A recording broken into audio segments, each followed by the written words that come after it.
Hello friends, इस lecture में हम लोग डिस्कस करेंगे करियर कंसंट्रेशन किस तरह से निकालते हैं सेमीकंडक्टर्स में। ठीक है, तो करियर की पहले बात कर लेते हैं। करियर हमारे सेमीकंडक्टर्स में दो टाइप के होते हैं, पहला होता है इलेक्ट्रॉन और दूसरा होता है होल। ठीक है, तो इलेक्ट्रॉन सभी को पता है कि नेगेटिवली चार्ज पार्टिकल है और होल जो है वो एब्सेंस ऑफ इलेक्ट्रॉन होता है, जो एक्ट करता है किस तरह से, as a positively charge particle. ठीक है, अब हम लोग को क्या कैलकुलेट करना है, इनकी कंसंट्रेशन कैलकुलेट करनी है। इलेक्ट्रॉन की कंसंट्रेशन हम लोग कहाँ कैलकुलेट करेंगे, कंडक्शन बैंड में, और होल की कंसंट्रेशन कहाँ कैलकुलेट करेंगे, हम लोग बैलेंस बैंड में। ठीक है, तो इसको कैलकुलेट करने के लिए हमें दो चीजों की जरूरत पड़ती है और दोनों चीजों को हम लोग एक बार देख लेते हैं। पहली चीज है कि कोई भी एनर्जी स्टेट ऑक्यूपाइड होगी उसकी हमें क्या चाहिए है, प्रोबेबिलिटी। ठीक है,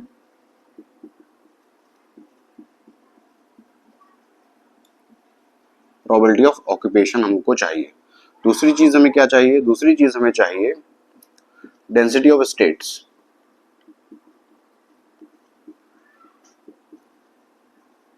ये दो चीजें हमें चाहिए हैं करियर कंसंट्रेशन कैलकुलेट करने के लिए, चाहे वो कंडक्शन बैंड में हो या बैलेंस बैंड में हो। ठीक है, तो सिंपली अगर हम कंडक्शन बैंड की बात करें, कंडक्शन बैंड में हम लोग कैलकुलेट करेंगे किसकी करियर कंसंट्रेशन, इलेक्ट्रॉन की। ठीक है, तो इलेक्ट्रॉन की जो कंसंट्रेशन होगी उसको हम लोग n0 से प्रदर्शित कर रहे हैं और हम लोग EC से लेकर इंटीग्रेट कर रहे हैं इंफिनिटी तक। तो Fe into NE into DE। ठीक है, ये हो गई हमारी इलेक्ट्रॉन की कंसंट्रेशन। इसी टाइप से अगर हमें होल्स की कंसंट्रेशन को निकालना है तो उसके लिए भी सिमिलर फॉर्मूला, उसको हम लोग P0 से प्रदर्शित कर देंगे। कहां से कहां तक निकालेंगे, EV से लेकर माइनस इन्फिनिटी तक निकाल सकते हो आप, और Fe की जगह पर हो जाएगा 1 माइनस Fe, और यहां पर हो जाएगा आपका Ne और DE। अब आप पूछेंगे कि यहाँ पर 1 माइनस Fe क्यों किया गया। ठीक है, Fe क्या है, Fe कोई भी एनर्जी स्टेट ऑक्यूपाइड होगी इलेक्ट्रॉन के द्वारा उसकी प्रोबेबिलिटी है। 1 माइनस Fe क्या बताएगा, कोई भी स्टेट खाली है। ठीक है, कोई भी एनर्जी स्टेट की E खाली है उसकी प्रोबेबिलिटी क्या है, 1 माइनस Fe। ठीक है, तो होल क्या होता है, जहाँ पर इलेक्ट्रॉन नहीं होता यानी एम्प्टी स्टेट है। ठीक है, तो उसके लिए हम लोगों ने 1 माइनस Fe यहाँ पर रखा हुआ है। ठीक, अब हम लोग फर्मी लेवल को थोड़ा सा डिटेल में देखते हैं।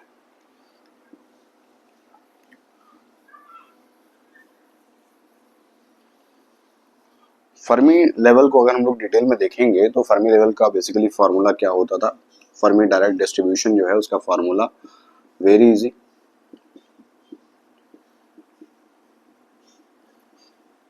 ठीक है, कोई भी एनर्जी स्टेट E ऑक्यूपाइड होगी इलेक्ट्रॉन के द्वारा उसकी प्रोबेबिलिटी किससे दी जाती है, Fe से दी जाती है, और उसका फार्मूला जो होता है वो ये होता है। ठीक, at temperature T is equal to 0 kelvin की अगर हम बात करें, ठीक है, तो उस केस में अगर E माइनस EF जो है ग्रेटर देन 0 है, ठीक है, तो ये वाला टर्म क्या हो जाएगा, ये वाला टर्म जो हो जाएगा वो हो जाएगा E की पावर इन्फिनिटी, यानी कि इन्फिनिटी। ठीक है, और टोटल अगर हम कैलकुलेट करेंगे तो Fe की वैल्यू आ जाएगी 0। ठीक है, इसी टाइप से अगर E माइनस EF जो है वो शॉर्टर देन 0 है तो E की पावर हो जाएगा minus infinity is equal to 0, और Fe की वैल्यू हो जाएगी 1/1, दैट इज 1। तो इस चीज से दो चीजें क्लियर है। ठीक है, कि फर्मी लेवल के ऊपर अगर कोई भी एनर्जी स्टेट है तो उसके T इज इक्वल टू 0 पे ऑक्यूपाइड होने की प्रोबेबिलिटी कितनी है, 0। ठीक है, और फर्मी लेवल से नीचे कोई अगर एनर्जी स्टेट है तो उसके ऑक्यूपाइड होने की प्रोबेबिलिटी कितनी है, 1। यानी कि फर्मी लेवल से ऊपर जो होगा फुली एम्प्टी होगा और फर्मी लेवल से नीचे जो भी एनर्जी स्टेट होगी फुली ऑक्यूपाइड होगी। अब हम लोग इसी का ग्राफ ड्रॉ कर लेते हैं एक बार। यहाँ पर एनर्जी हमने दिखा दी है और यहाँ पर हम लोग प्रोबेबिलिटी दिखा देते हैं, प्रोबेबिलिटी का फंक्शन। ठीक है, तो इस पॉइंट को, ये जो एनर्जी स्टेट है या एनर्जी लेवल है उसको EF से प्रदर्शित कर दिया है। EF से आगे के जितने भी एनर्जी लेवल्स हैं उन वहां पर इलेक्ट्रॉन पाए जाने की प्रोबेबिलिटी 0 है at T is equal to 0। At T is equal to 0 kelvin को हम लोग डिस्कस कर रहे हैं। ठीक है, और उसके नीचे की जितनी भी प्रोबेबिलिटी है वो सारी प्रोबेबिलिटी 1 है। फर्मी लेवल पर पाए जाने की प्रोबेबिलिटी कितनी है, 1/2। फर्मी लेवल पर अगर कोई एनर्जी स्टेट है तो वहां पर इलेक्ट्रॉन पाए जाने की प्रोबेबिलिटी कितनी है, हाफ है। ठीक है, ये तो है 0 केल्विन की बात। मान लीजिए कि हमने टेम्परेचर को थोड़ा सा इंक्रीज करना शुरू किया तो उस केस में क्या होगा, उस केस में जैसे ही हम टेम्परेचर बढ़ाएंगे तो क्या होंगे, बॉन्ड्स ब्रेक होंगे, बॉन्ड्स ब्रेक होंगे। बॉन्ड अगर ब्रेक होगा तो दो चीजें होंगी, एक तो इलेक्ट्रॉन जनरेट होगा और एक होल जनरेट होगा, ठीक है। इनको हम कंबाइंडली बोलते हैं EHP, इलेक्ट्रॉन होल पेयर, ठीक है। यानी कि बैलेंस बैंड में एक वैकेंसी जनरेट हो रही है और कंडक्शन बैंड में एक स्टेट ऑक्यूपाइड हो रही है, ठीक है। स्टेट ऑक्यूपाइड होने का मतलब ये है कि फर्मी लेवल से ऊपर के लेवल में हमें इलेक्ट्रॉन पाए जाने की प्रोबेबिलिटी थोड़ी सी बढ़ जाएगी, और जो हमारा बैलेंस बैंड है वहां पर इलेक्ट्रॉन ना पाए जाने की प्रोबेबिलिटी भी जो है वो थोड़ी सी कम हो जाएगी, इलेक्ट्रॉन पाए जाने की प्रोबेबिलिटी थोड़ी कम हो जाएगी, ठीक है। तो ये हम लोग देख सकते हैं T is equal to 300K के आसपास, ठीक है। तो यहाँ पर कोई भी लेवल जो है वो EF से बड़ा है तो वहां पर इलेक्ट्रॉन पाए जाने की कुछ प्रोबेबिलिटी होगी, ठीक है। उसी टाइप से यहाँ पर एम्प्टी होने की प्रोबेबिलिटी या फिर यहाँ पे इलेक्ट्रॉन ना पाए जाने की प्रोबेबिलिटी भी थोड़ी सी हो जाएगी, ठीक। अब हम लोग बात करते हैं इंट्रिंसिक सेमीकंडक्टर, एक्सट्रिंसिक सेमीकंडक्टर में फर्मी लेवल किस तरह से वेरी करता है और किस टाइप से उसका हम लोग ग्राफ ड्रॉ करते हैं, ठीक है।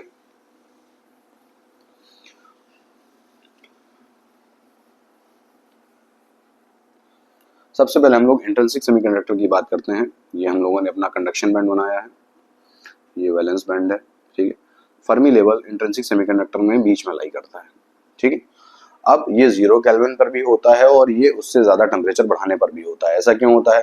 क्योंकि इंट्रिंसिक सेमीकंडक्टर है, जितने ही होल जनरेट होंगे उतने ही इलेक्ट्रॉन जनरेट होंगे, जितनी प्रोबेबिलिटी इलेक्ट्रॉन की कंडक्शन बैंड में होने की होगी उतनी ही प्रोबेबिलिटी होल की बैलेंस बैंड में होने की होगी, ठीक है। तो 0 केल्विन पे तो इस टाइप से ग्राफ बना देंगे अपन, और अगर हम लोग को ग्राफ बनाना है ज्यादा टेम्परेचर पे तो कुछ इस टाइप से बन जाएगा, लेकिन प्रोबेबिलिटी दोनों की सेम ही रहेगी, ठीक है। ये तुम्हारा इंट्रिंसिक सेमीकंडक्टर है। अब हम एक्सट्रिंसिक सेमीकंडक्टर को दो पार्ट में डिवाइड करते हैं, पहला हो गया पी टाइप, दूसरा हो गया एन टाइप, ठीक है। Conduction band, conduction band, balance band, balance band, ठीक है। ये पी टाइप सेमीकंडक्टर है तो फर्मी लेवल यहाँ कहीं लाई कर रहा है, ठीक है। और फर्मी लेवल के जो ग्राफ होता है हमारा फर्मी लेवल के ऊपर सिमेट्रिक होता है, ठीक है। तो इस टाइप से बन जाएगा। और अगर हम एन टाइप मटेरियल की बात करें, यह है पी टाइप मटेरियल, और एन टाइप मटेरियल की बात करें तो क्या होगा,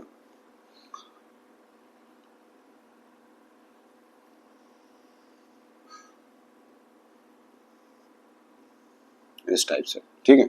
तो यहाँ पर जो प्रोबेबिलिटी है इलेक्ट्रॉन पाए जाने की वो होल बैलेंस बैंड में पाया जाएगा उससे काफी ज्यादा होती है, क्योंकि एन टाइप मटेरियल है डोप किया गया है 5th ग्रुप एलिमेंट से, और पी टाइप मटेरियल है डोप किया गया है 3rd ग्रुप एलिमेंट से, ठीक है।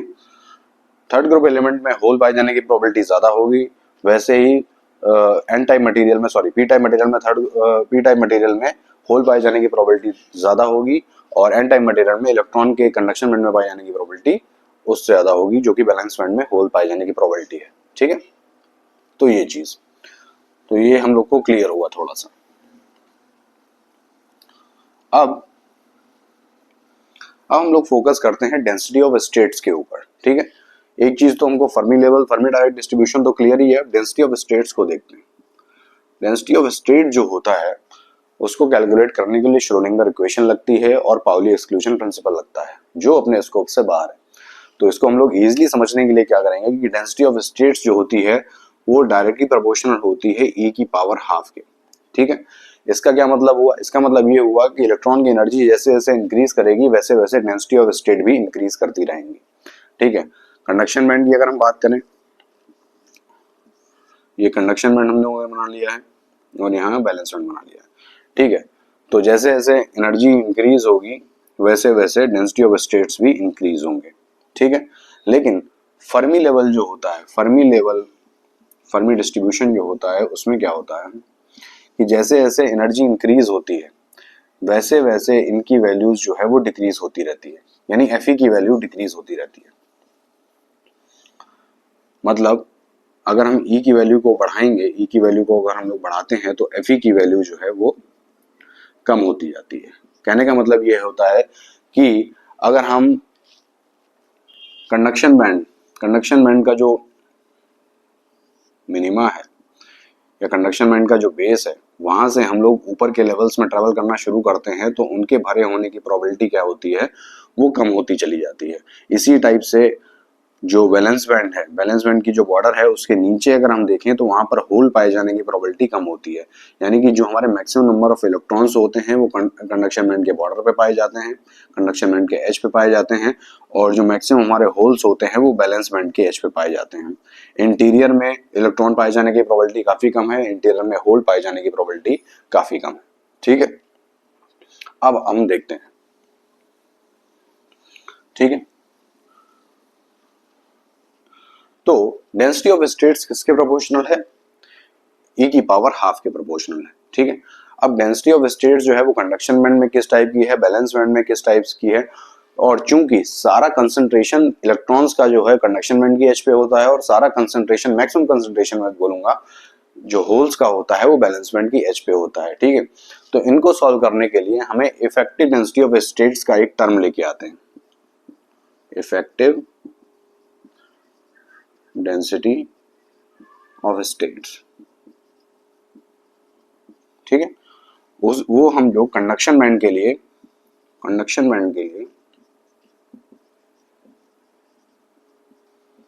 एनसी से डिनोट करते हैं और वैलेंस बैंड के लिए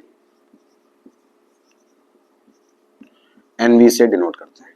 ठीक है, तो हमें अब कैलकुलेट करना है बेसिकली कि कैरियर कंसंट्रेशन। ठीक है, तो हम लोग क्या करते हैं, इफेक्टिव डेंसिटी ऑफ स्टेट्स का मतलब ये होता है कि चूंकि सारा कंसंट्रेशन हमारा कहां पर है, कंडक्शन बैंड के एज पे है और बैलेंस बैंड की एज पे है। ठीक है, तो हम लोग जो उसमें एनर्जी कंसीडर करेंगे एफई में, वो या तो कंडक्शन बैंड के एज की एनर्जी होगी या फिर बैलेंस बैंड के एज की एनर्जी होगी। यानी कि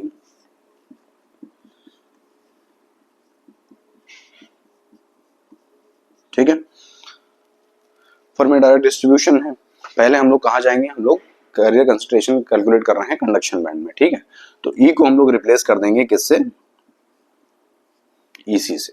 ठीक है, और चूंकि ईसी जो है वो अगर ईएफ से बड़ा है तो क्या होगा कि हम इसको अप्रोक्सीमेट कर सकते हैं। किस टाइप से अप्रोक्सीमेट करेंगे, अप्रोक्सीमेट करने के लिए हमारे पास आएगा F E is equal to approximation E C minus E F divided by K T.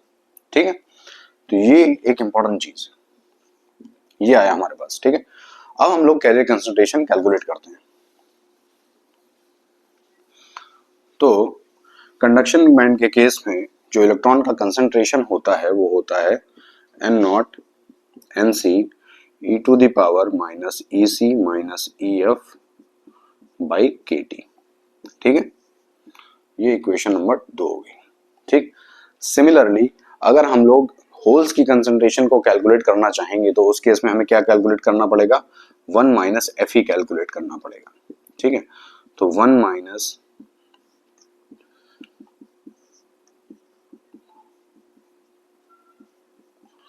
क्योंकि होल्स की कंसंट्रेशन को हमें कैलकुलेट करना है तो ई को रिप्लेस करना पड़ेगा हमें किससे, ईवी से। ठीक है, तो उस केस में हमारा अप्रोक्सीमेशन क्या हो जाएगा, उस केस में हमारा अप्रोक्सीमेशन जो हो जाए वो होगा ई की power minus E F minus E V divided by K T. ठीक है, ये हमारा एफ ई का 1 माइनस ये इसका अप्रोक्सीमेशन हमारा ये हो जाएगा।